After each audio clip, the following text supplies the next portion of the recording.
C'est l'un des rendez-vous préférés des gourmets et des gourmands. Le Salon du chocolat ouvre ses portes aujourd'hui à Paris Expo, porte de Versailles. Votre invité ce matin, Alexandre, c'est Abdel Elbaïz, artisan chocolatier dans les Yvelines, élu à la Confédération des chocolatiers et confiseurs de France, membre de l'association du Club des chocolatiers engagés. Bonjour Abdel Elbaïz. Bonjour. Alors pour l'artisan chocolatier que vous êtes, le salon du chocolat, c'est vraiment le meilleur moment de l'année pour mettre en valeur votre travail, vos créations. La fin de l'année approche, c'est la période de pointe pour le chocolat. Ça marche encore le chocolat en période d'inflation? Je veux dire, les amateurs ne renoncent pas à ce plaisir.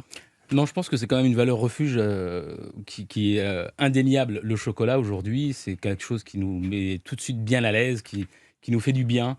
Donc je pense qu'on a quand même besoin, surtout dans ces moments un peu tourmentés, de chocolat. Voilà. Évidemment. Votre parcours est étonnant, Abdel Elbaïz. Vous n'êtes pas né, j'allais dire, avec une cuillère en chocolat dans la bouche. Vous avez fait d'autres métiers avant. Vous avez ouvert votre boutique de chocolatier il y a seulement 5 ans. Elle vous est venue comment, cette passion pour le chocolat? Alors moi, j'ai toujours été passionné par le chocolat. Et lorsque arrivait Noël, j'étais toujours le premier à aller chercher les boîtes où elles étaient cachées à la maison, quand on recevait des boîtes de chocolat. Et je pense que à un moment de ma vie, j'ai habité pas très loin d'une usine de chocolat.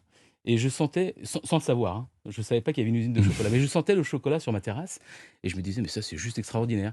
Et un beau jour, j'ai eu envie de changer de voie. Et je me suis engagé dans cette voie de futur chocolatier. Et j'ai postulé à la Maison du Chocolat, qui m'a reçu. Et j'ai appris le métier dans cette prestigieuse maison. Voilà. Bon, et vous êtes entouré de... Vous nous avez, vous nous avez gâtés parce que vous êtes entouré d'un grand nombre de vos créations. C'est de l'orfèvrerie. Je vois là de la sculpture de chocolat, voilà, pour les auditeurs qui peuvent nous suivre en streaming sur europe1.fr. Abdel Elbaïz, le salon du chocolat, c'est aussi un salon professionnel. C'est le lieu de rencontre entre la filière du chocolat et la filière du cacao. C'est évidemment la matière première sans laquelle rien n'est possible. Les prix flambent, vos coûts de production aussi, actuellement? Alors, en ce moment, c'est vrai que c'est un sujet parce que, avec les coûts de l'énergie, il y a évidemment une corrélation entre nos prix de fabrication et le prix du chocolat à l'arrivée. Alors, en réalité, les prix flambent peut-être, mais ce n'est pas forcément à l'avantage des planteurs de cacao.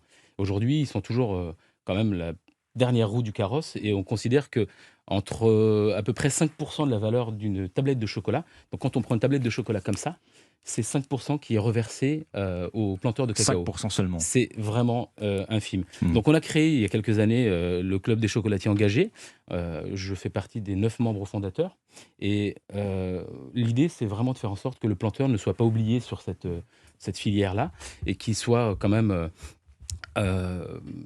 Qui soit rémunéré à sa rémunéré juste valeur. à sa juste valeur Oui. et qui profite de cette valeur ajoutée, quoi. Ça, c'est Effectivement, super important. Abdel Elbaïz, le chocolat, c'était l'un des premiers terrains d'expérimentation du commerce équitable.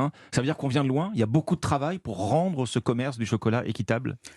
Oui, c'est peu de le dire. Alors, vous savez, il y a toujours cette espèce de dualité entre les artisans et les industriels. Et aujourd'hui, nous, les petits artisans, on fait évidemment des volumes bien inférieurs à ce que peuvent faire les industriels.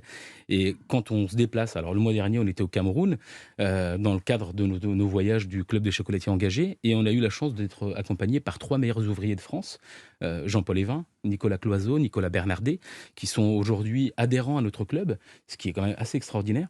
Et on se rend compte quand même que les gens, enfin les consommateurs sont intéressés par cette vision, euh, comment dire, éthique. Il est Hmm. important aujourd'hui de voir que des enfants dans les plantations de cacao ne savent même pas ce que c'est que le chocolat. Manger du Ils- bon chocolat, ce n'est pas seulement une question de goût. Du bon chocolat, c'est du chocolat bien fait sur toute la ligne Exactement. du producteur jusqu'à vous, en fait. Oui, exactement. Bon. Comment savoir si le chocolat qu'on achète, qu'on consomme, est issu ou pas justement d'une production responsable? Est-ce qu'il y a des labels, Alors, des signes distinctifs pour se repérer? il y a une jungle de labels. Ouais, Il y en a trop Ouais. et les consommateurs ont tendance un petit peu à se perdre. Alors nous, c'est pas un label. Qu'on s'entende bien, c'est une démarche. Et cette démarche-là nous permet de dire, voilà, on est sur quelque chose qui va permettre aux planteurs de cacao de gagner correctement leur vie. C'est-à-dire que c'est eux qui déterminent leur prix de vente et c'est pas fixé à la Bourse de Londres ou dans une quelconque salle de marché. Alors ça, c'est le premier point. Le deuxième point, c'est qu'on fait en sorte que les planteurs soient... leurs enfants puissent aller à l'école. Alors, évidemment, si on les rémunère correctement, leurs enfants pourront aller à l'école. Ça, c'est le premier point.